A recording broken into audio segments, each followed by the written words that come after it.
nouveau chef d'état-major de la gendarmerie nationale reçoit son bâton de commandement. Le lieutenant-colonel Evrard Somda prend officiellement fonction ce matin. Le cérémonial de passation de commandement et les premiers mots du nouveau patron de la gendarmerie nationale dans quelques instants. Les collectivités territoriales sont placées sous délégation spéciale depuis l'avènement du mouvement patriotique pour la sauvegarde et la restauration MPSR. Mais qu'est-ce qu'une délégation spéciale? Ses attributions et son fonctionnement? Éléments de réponse dans ce journal. Un marché atypique retient notre attention dans ce journal. Le marché de Boinseya ou le marché de l'âne a la réputation des produits utilisés en médecine traditionnelle, mais aucune trace d'âne. Contrairement à ce qu'indique son nom, nous vous racontons l'histoire de ce marché. Dans ce journal, 150 milliards d'euros pour l'Afrique d'ici à 2030, c'est la promesse de l'Union européenne et cela pour financer les secteurs des énergies renouvelables, des TIC, des transports et de la santé, entre autres. L'annonce est faite à Dakar ce jeudi. Nous verrons cela en fin d'édition. Bonsoir à tous. Merci de nous suivre. Tout de suite, direction Kosiam, où le président du FASO, le lieutenant-colonel Paul-Henri Sandaogo Damiba, a reçu cet après-midi les chefs de circonscription administrative.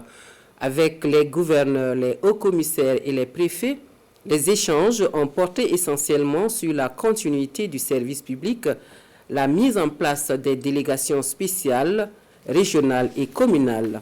Le chef de l'État a rappelé aux chefs de circonscription administrative que le but du MPSR est de permettre au peuple de panser ses plaies, de reconstruire sa cohésion sociale et de recouvrer son intégrité.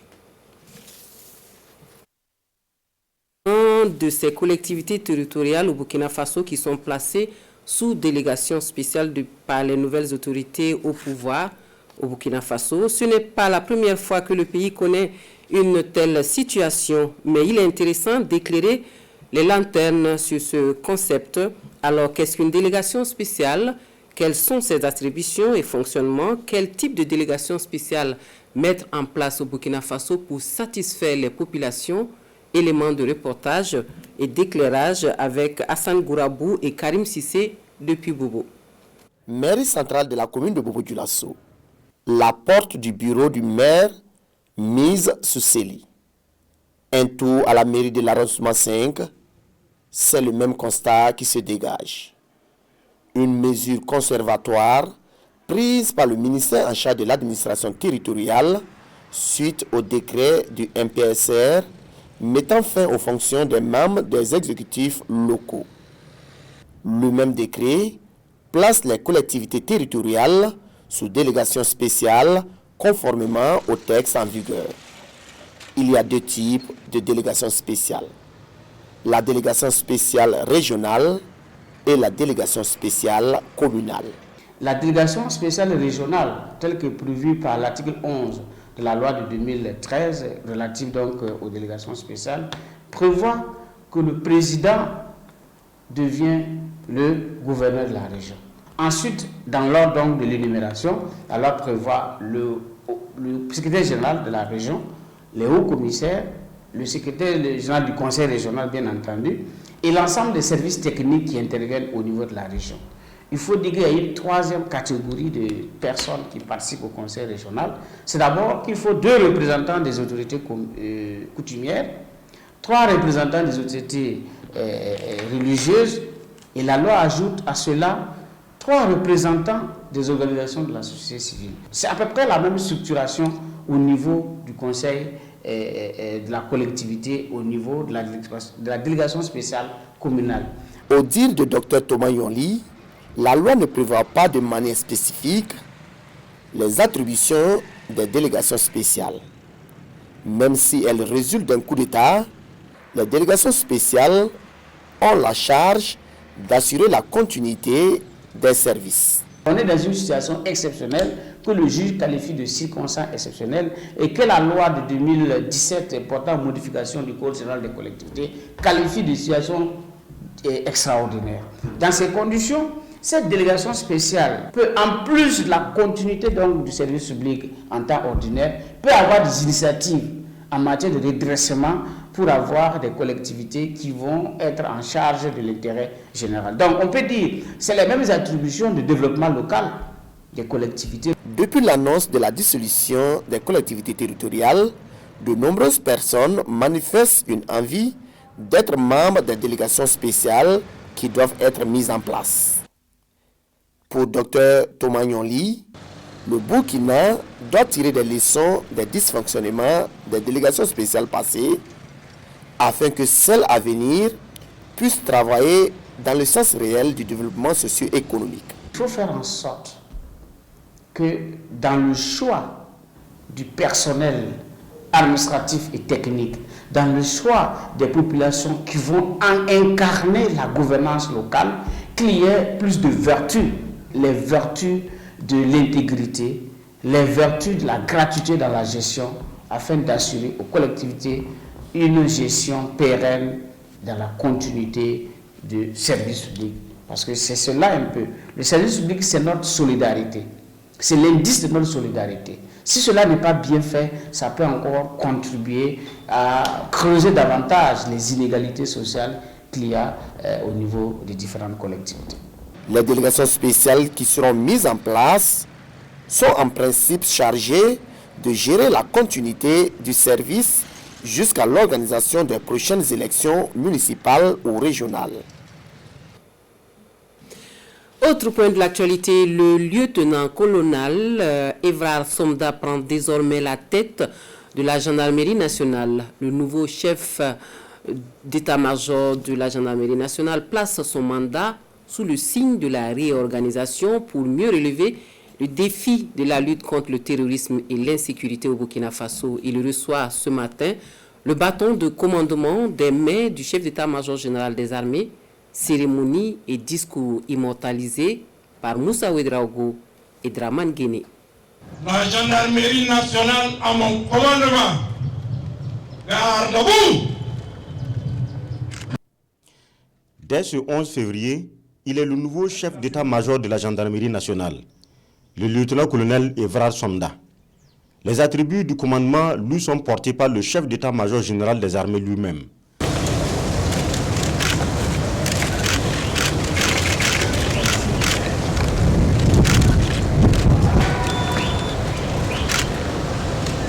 Le nouveau patron de la gendarmerie nationale est spécialiste de lutte contre le terrorisme et la criminalité transfrontalière. Ancien et tout premier commandant de l'unité spéciale d'intervention de la gendarmerie nationale, aujourd'hui chef d'état-major de la gendarmerie nationale, Évrard Somda s'adresse à ces hommes en ces moments difficiles.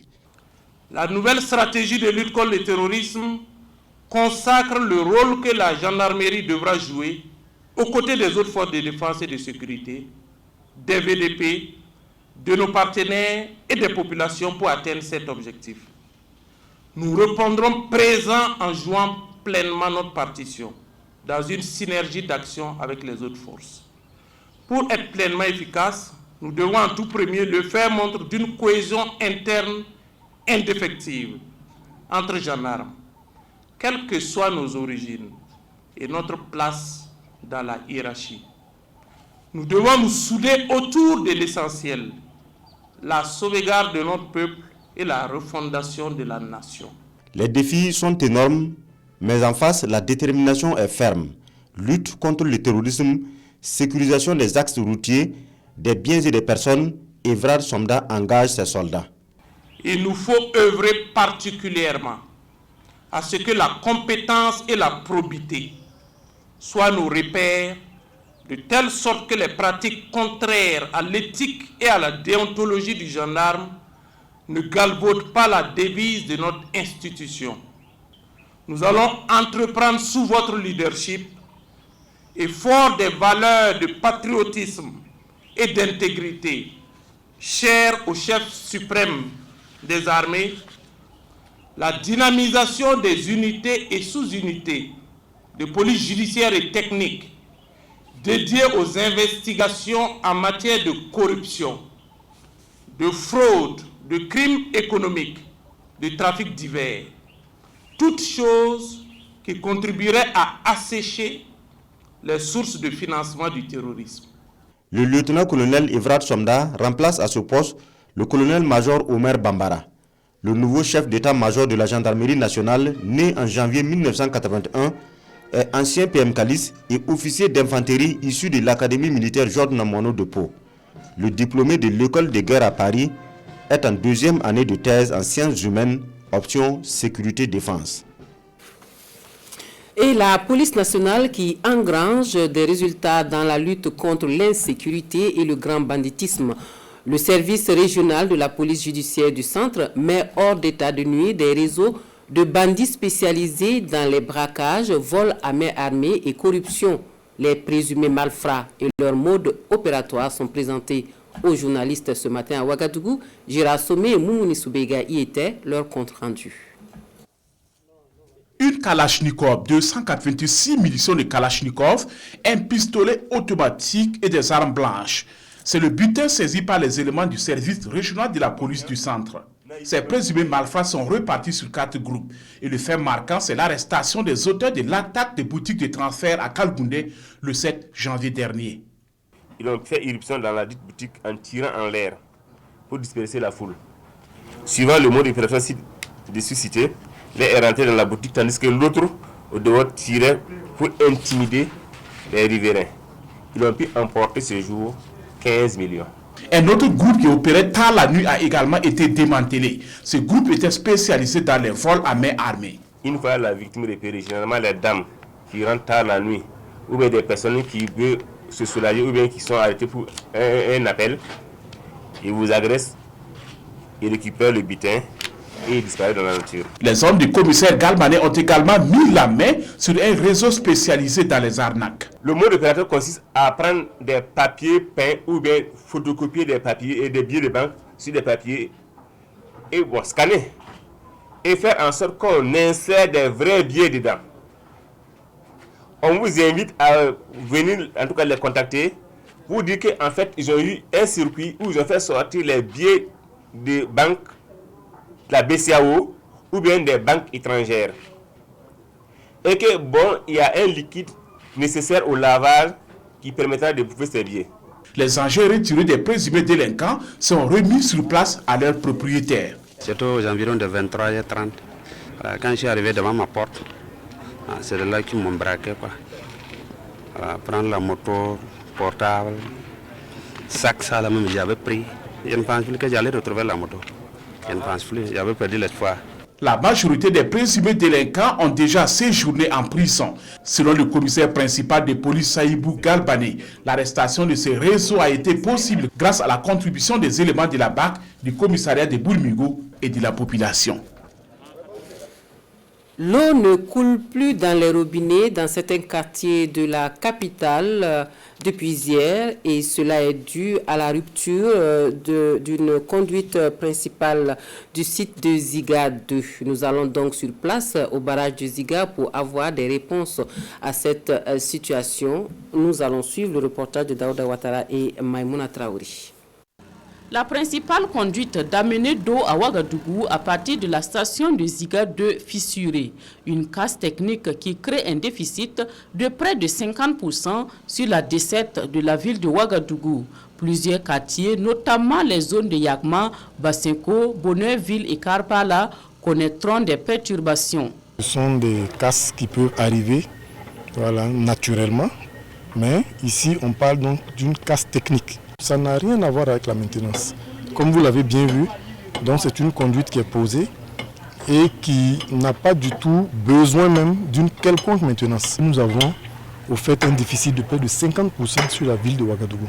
Quand on considère la station de Paspanga et la première branche de Ziga 1 qui sont toujours en service. Les gens vont constater des baisses de pression, voire des coupures. Selon toujours le directeur régional de l'ONEA Ouagadougou, c'est une première depuis l'installation de la station. Les techniciens travaillent d'arrache-pied pour réparer la conduite et rétablir la situation dans un court délai. C'est une intervention qui va nous prendre un peu de temps. Déjà, rassure-t-il, des dispositions sont prises pour approvisionner les zones déficitaires. Et l'on évoque ce geste de solidarité envers les enfants atteints de cancer. À Ouagadougou, le personnel féminin de la douane remet un lot de médicaments destinés à ces jeunes patients et le personnel soignant au centre hospitalier universitaire Yalgado Ouedraogo n'est pas insensible à la démarche, nous confie Bernard Kombelem et Amandine Lalsaga. L'amicale du personnel douanier féminin, dénommé Gabel, témoigne sa solidarité aux enfants atteints de cancer. Ce lot de médicaments, estimé à 4,5 millions de francs CFA, est remis au service d'oncologie pour leur prise en charge ici à l'hôpital Yalgado Ouedraogo. Le traitement du cancer est très coûteux. Il n'est pas à la portée de tout le monde. Donc en tant que mère, épouse, nous avons décidé ce soir de venir montrer notre solidarité à ces enfants. Le service d'oncologie de la pédiatrie compte aujourd'hui 28 pensionnaires. Et pour le personnel soignant, ce geste vient à point nommé. Nous avons beaucoup de patients et la prise en charge du cancer est lourde. Ces médicaments vont nous permettre naturellement de mieux prendre en charge ces enfants atteints de cancer. Donc c'est véritablement des mots de remerciement. Dire que ces dons nous vont tout droit au cœur, ça va nous permettre de soulager les patients, ça va nous permettre également de réconforter les parents dont les enfants souffrent de cancer. L'amicale du personnel douanier féminin existe depuis juin 2010. Les Gabel se sont fixés pour objectif la solidarité au sein de l'administration douanière et dans les autres structures. Au cours de cette remise de dons, l'amicale s'est engagée à accompagner le service d'oncologie pour l'amélioration de la santé des enfants souffrant de cancer. Des personnes déplacées internes qui trouvent une occupation dans la culture hors sol, elles ont appris les techniques de cette agriculture grâce à l'association d'appui aux personnes vulnérables et à l'insécurité alimentaire. Et c'est dans le quartier périphérique de Toudouégo à Ouagadougou qu'elles pratiquent cette activité. Nongbakouda et Mounira Kéré sont allés à leur rencontre, leur constat. Arroser, labourer, entretenir les plants. Voici le menu d'une journée de travail de Salmata Zongo. Dans ce jardin, la culture hors sol a pris ses quartiers. C'est de l'aubergine, de la salade, du poivron, des oignons. Le travail se fait dans des bidons et des barriques et nous arrosons. Plus de 60 personnes, hommes et femmes, exploitent ce jardin. Des déplacés internes à qui on offre une chance de subvenir à leurs besoins primaires. Nous ne connaissions pas cette activité. Nous utilisions des bidons, des sachets et des barriques dans lesquels nous faisions pousser nos légumes et c'est bien.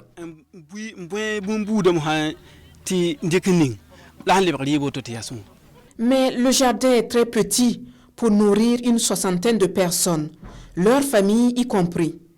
Des familles qui ont fui leur localité pour cause d'insécurité. Elles sont arrivées à Ouagadougou dépourvues de tout.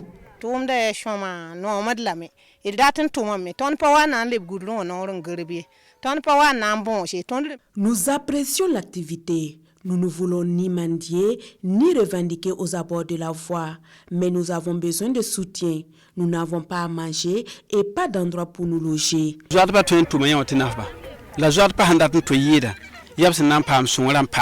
Les PDI peuvent se suffire de cette activité, mais ils ont besoin de soutien.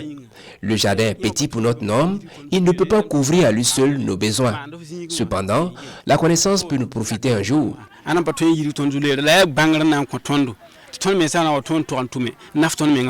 Toutes ces personnes sont réunies autour du groupement Yidigi, un groupement qui a vu le jour grâce à l'association d'appui aux personnes vulnérables et à l'insécurité alimentaire. Nous nous sommes rendus compte que dans plusieurs arrondissements, il y a ces déplacés-là et beaucoup plus de femmes et de jeunes filles.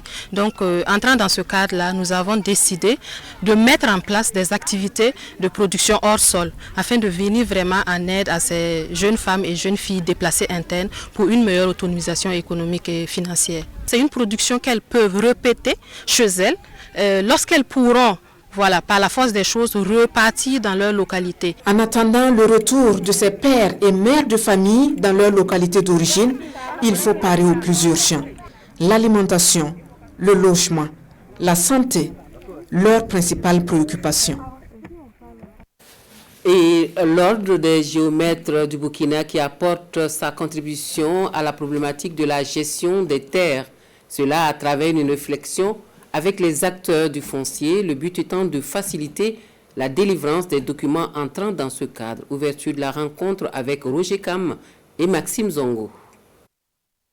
La gestion du foncier est une problématique de plus en plus complexe au Burkina. Les géomètres experts, en tant que maillon essentiel dans le processus, se sont alors engagés à pousser la réflexion afin de proposer des solutions flexibles. Si vous remarquez, de plus en plus, il y a des problèmes liés au foncier, donc au niveau national. Et nous, en tant qu'acteurs du foncier, nous avons jugé nécessaire d'organiser cette rencontre d'échange pour un peu discuter des difficultés que nous rencontrons, pour voir comment est-ce que nous pouvons améliorer notre façon de faire. Rôle du géomètre dans le processus d'identification des terres au Burkina était donc le thème central des échanges.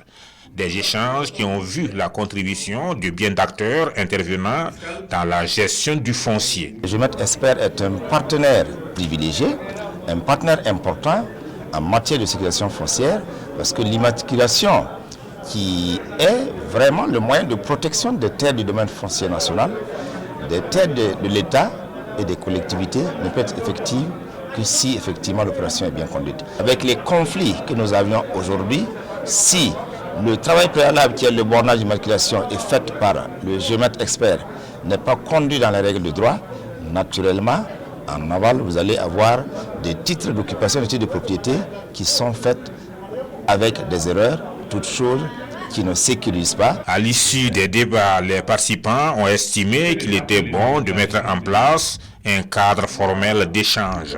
Toute chose qui va leur permettre de se rencontrer régulièrement, car ont-ils reconnu, si le Burkina dispose de bons textes dans le domaine, leur application demeure la principale difficulté. Le centre-ville de la capitale burkinabé, de plus en plus attractif, suscite une forte demande de stationnement des véhicules dont le nombre est sans cesse croissant dans le pays. Une chose est évidente, il y a manque de parking à Ouagadougou et cela est une hantise pour les usagers de la route. Confirmation dans ce dossier que nous proposent Siela Sinawatara et Omar Zombri. Ces véhicules sont tous en infraction selon le code de la route. Stationnés tout le long de la chaussée, ils gênent la circulation. Nous sommes au marché de Gonguin à Ouagadougou. Idrissa Nassa, chauffeur de taxi, a dû rejoindre précipitamment sa voiture. Il le sait, le stationnement sur cette chaussée est interdit et il risque même une contravention s'il se fait prendre. Moi-même, j'ai garé ici, mais j'avais eu peur. Je voulais donner quelque chose ici, mais vraiment j'ai eu peur. C'est là que j'ai couru pour venir prendre mon véhicule. Pour aller passer souvent, si tu gardes mal ici, la police municipale vient prendre le véhicule. Idrissa Nassa dit n'avoir pas eu le choix que de stationner sur cette partie de la chaussée car il y a un manque de parking dans les environs. Carmel Woba en a fait également l'expérience. On vient de quitter la gare, c'est assez compliqué, on n'a pas trouvé de parking, donc on est venu pour garer ici. Alors ici, est-ce que c'est un parking? Non, c'est pas un parking, mais bon, comme on n'a pas de choix, on est obligé de venir garer ici. Pour Carmel et Idrissa, trouver un parking automobile dans la capitale burkinabé relève d'un parcours du combattant. Le manque d'aide de stationnement occasionne souvent des prises de bec entre policiers et automobilistes. Un jour même, moi j'ai eu bagarre ici même. Les gens sont venus garer, j'ai eu bagarre entre eux. Maintenant, ils ont fermé les véhicules là maintenant. Les gens sont venus maintenant, ils demandent que vous n'avez pas donné, vous nous avez pas donné parking.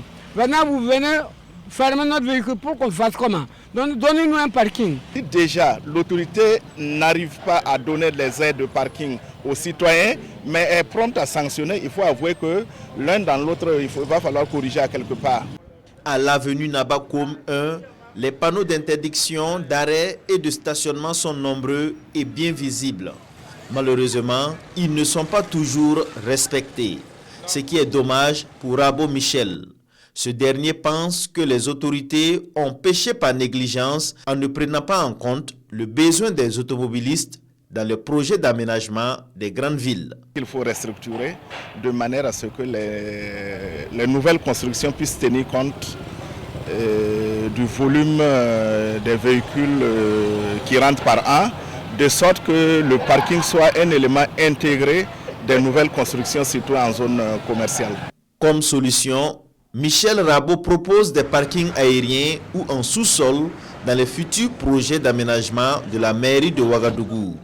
Mais en attendant de voir un jour ces vœux se réaliser, les chauffeurs doivent encore prendre leur mal en patience. Et pour ceux qui n'hésiteront pas à stationner sur la chaussée, la police est là pour constater et faire respecter la loi. Nous restons dans le centre-ville de Ouagadougou pour des courses dans un marché atypique. On trouve du tout, ou presque tout, à Boinseyar, le marché de l'âne. Des carcasses d'animaux sauvages, des reptiles et autres espèces rares de mammifères, des produits destinés à la médecine traditionnelle. Le marché, au départ, est destiné aux guérisseurs et autres tradis praticiens. Par contre, aucune trace d'âne. Qu'est-ce qui fait alors la renommée de ce marché? Réponse avec Adama Guiti et Amadou Marcelto. Boinseyar ou le marché des ânes en langue nationale maori. Rien que par son nom, tout porte à croire qu'on y trouve au moins des équidés en vente. C'est plutôt une appellation liée au tout premier occupant des lieux. Cela remonte à près d'une cinquantaine d'années, selon le doyen du marché. Il y avait un type qui, dans le marché là, il vend de l'âne. L'âne là aussi, c'est Amoré, c'est Bouanga. Donc, comme on est venu le trouver là-bas, on a pris son nom là, à Boinseyar, c'est Isfou, qu'il s'appelle. Un guérisseur et puis il lève du l'âne. Loin de son nom, dans ce marché atypique réservé à la base à presque tout sur la médecine traditionnelle, les étalages sortent de l'ordinaire, les produits également. On soigne, on vend, bon, ce qu'on a trouvé en brousse, on prend ça venir nous donner. Hein? Il y a des camions vivants, il y a des camions secs, le cherpin, n'importe quel animal que nous on a trouvé son carcasse, nous on pose ça pour vendre avec les gens. Les populations là aussi, tous les jours, il y a 200 et over 200 personnes qui rentrent dans le marché de Boinseyar tous les jours pour acheter, pour se soigner. Bon, ça reste son secret. Des carcasses d'animaux sauvages, des reptiles et autres mammifères d'espèces rares. On en trouve en quantité dans ces lieux. Ce caméléon est vivant. Le caméléon joue un rôle crucial dans la médecine. Aussi, grâce à cet animal, on peut conjurer de nombreux sorts. Monique Digman est tradipraticienne depuis une quarantaine d'années. Elle s'occupe exclusivement de la mère et de l'enfant. Quand je m'installais ici, c'est Césaire Bo qui était président du FASO. J'ai beaucoup soulagé les nouveau-nés et les femmes avec mes produits.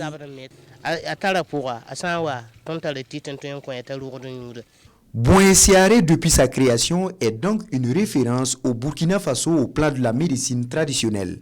En témoigne cet étudiant venu pour parfaire ses recherches. On voit qu'aujourd'hui, la médecine moderne n'arrive pas vraiment à satisfaire les gens. Donc, d'autres personnes aussi ils font recours à la médecine traditionnelle pour subvenir à leurs besoins de santé.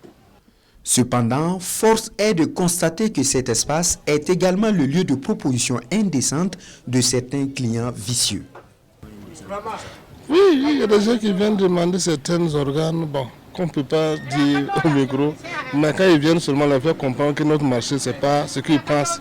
On est là seulement, c'est pour la médecine, pour soigner, mais ce n'est pas pour aller comme faire des gens riches. Non, non, ça nous n'est pas dans ce truc, quoi. C'est juste pour soigner, voilà. Avant ce site, situé entre l'aéroport de Ouagadougou et la cité 1200 logements, le marché Boinseyar s'est d'abord érigé sur d'autres sites. Il est aujourd'hui partagé entre les amateurs de la médecine traditionnelle et les ferrailleurs et autres menuisiers. Voilà, c'est donc ce clin d'œil sur le marché de Boinséa qui nous conduit à l'actualité internationale où l'Union européenne fixe ses priorités pour l'Afrique d'ici à 2030. Les secteurs des énergies renouvelables, de l'Internet, des transports, éducation et santé sont concernés par les 150 milliards d'euros d'investissement annoncés ce jeudi à Dakar par la présidente de la Commission européenne.